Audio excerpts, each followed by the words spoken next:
Hello, grammarians. I'd like to bring up the idea of the difference between a common and a proper noun.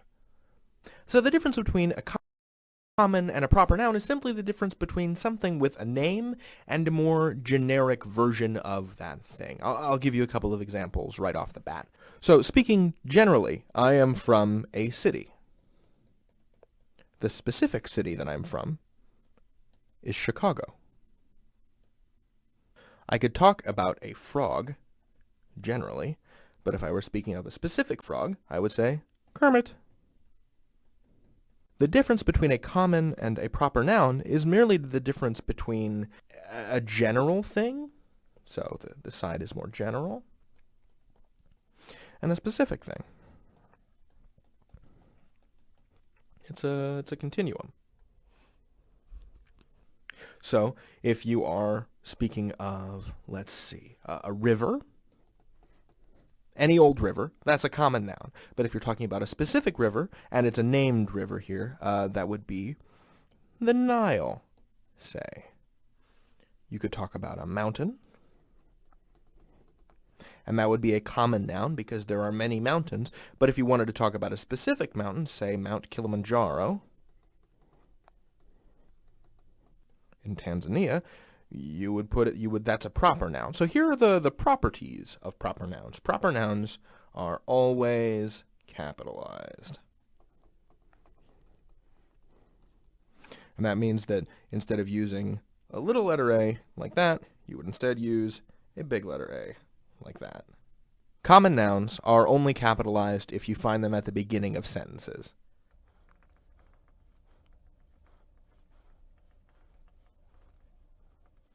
So you might say, mountains are my favorite. But you would also say, Kilimanjaro is my favorite mountain. And that is a lowercase, non-capitalized m, as opposed to this one, which is uppercase. So that's the difference between common and proper nouns. If you're talking about something general, it's a common noun. If you're talking about something specific, it's a proper noun. And the difference between them is that you capitalize a proper noun. You can learn anything. David out.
Hello, grammarians. So today I'd like to talk to you about the idea of concrete and abstract nouns. And before we do that, I'd like to get into some origins, some word origins, or etymology. So let's take each of these words in turn, because I think by digging into what these words mean, literally what they mean and where they come from, we'll get a better understanding of this concept. So both of these words come to us from Latin. Concrete comes to us from the Latin concretus, which means to grow together. So this part of it means grown, and this part means together, and refers to something that, you know, has grown together and become thick and kind of hard to get through and physical. The connotation here is that this is a physical thing. Something that is concrete is physical. Abstract, on the other hand, means to draw something away. So something that is abstract is drawn away from the real, from the concrete, from the physical. So this is not physical. And we make this distinction in English when we're talking about nouns. Is it something that is concrete? Is it something that you can look at or pick up or smell or sense? Or something that is abstract, something that isn't physical but can still be talked about? So for example, the word sadness is a noun, right? This is definitely a noun. It's got this noun-making ending, this noun-forming suffix, ness. You know, we take the adjective sad and we toss this ness part onto it. We've got a noun. But can you see sadness? Is it something you can pick up? Sure, you can tell by being, you know, observant and empathetic that your friend is sad, but it's not something that you can pick up. You can't be like a measurable degree of sad. You couldn't take someone's sadness, put it under a microscope and say, "Oh, Roberta, you are 32 degrees micro sad." You know, it's not something physical. Concrete things, on the other hand, are things that we can see or count or measure, just parts of the physical world. So anything you look at, like a dog, is concrete. A ball is concrete. A cliff is concrete. Happiness is abstract. The idea of freedom is abstract, though the presence of freedom in your life may manifest in physical objects, like, oh, my parents let me have the freedom to eat ice cream. Ice cream is, you know, a concrete noun. But freedom, the thing that allows you, you know, the permission that you get from your parents to have ice cream, that's not a physical object. So that's basically the difference. So a concrete noun is a physical object, and an abstract noun is not. This is why I really wanted to hit the idea that a noun can be a person, place, thing, or idea. Because nouns can be ideas. And those ideas tend to be abstract. Sadness, happiness, freedom, permission, liberty, injustice. All of these are abstract ideas. That's the difference. You can learn anything. David out.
Hello, grammarians. Today we're going to be talking about the irregular plural.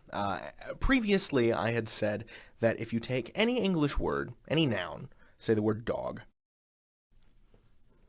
and you tack an S onto the end of it like so, boop, you get the word dogs, and that's how you form the plural in all cases. I was lying. Sorry. It turns out that English is a little bit more complicated than that. While adding an S to things is the way you usually make things plural, sometimes there are other changes, and sometimes you don't even pluralize using an S at the end. But we're not going to talk about that now. That's for another time. What I want to talk about today is the most basic kind of irregular plural. So we have the difference in English between regular and irregular plurals.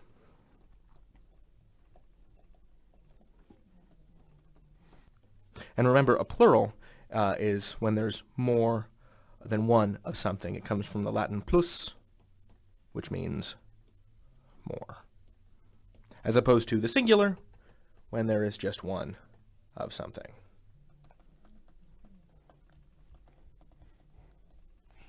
You know, one dog, two dogs.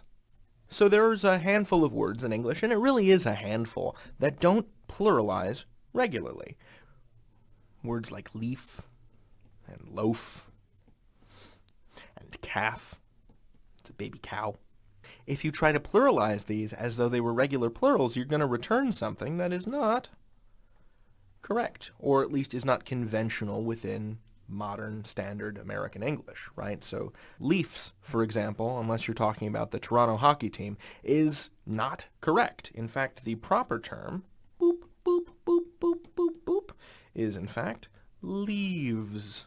It is not loafs, but loaves, tasty loaves of bread. It is not calves, but calves.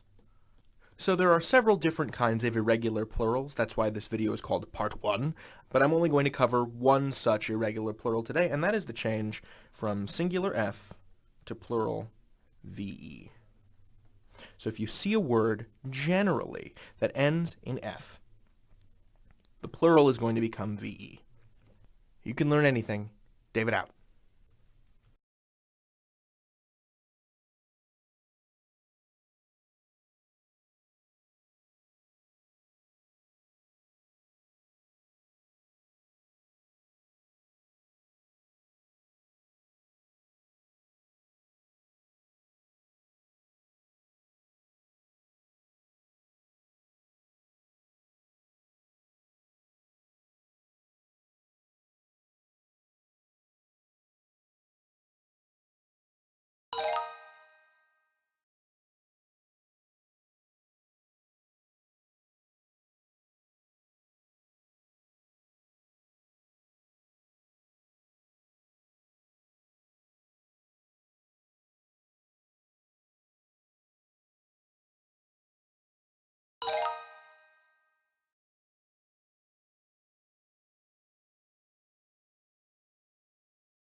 Hello, grammarians. Today we're going to be discussing more irregular plurals. So this is the irregular plural part 2, the two-inning. Because we really want to focus on this N particle. I'll explain in a minute. So previously we discussed the idea that there's, one regular plural. And then there are a couple of different kinds of irregular plurals. So we have the word dog, and it becomes dogs. We have the word leaf, and it becomes leaves. I'd like to introduce something else, too. The word child is also an irregular plural, because its plural form is not childs, but in fact, you ready? Say it with me.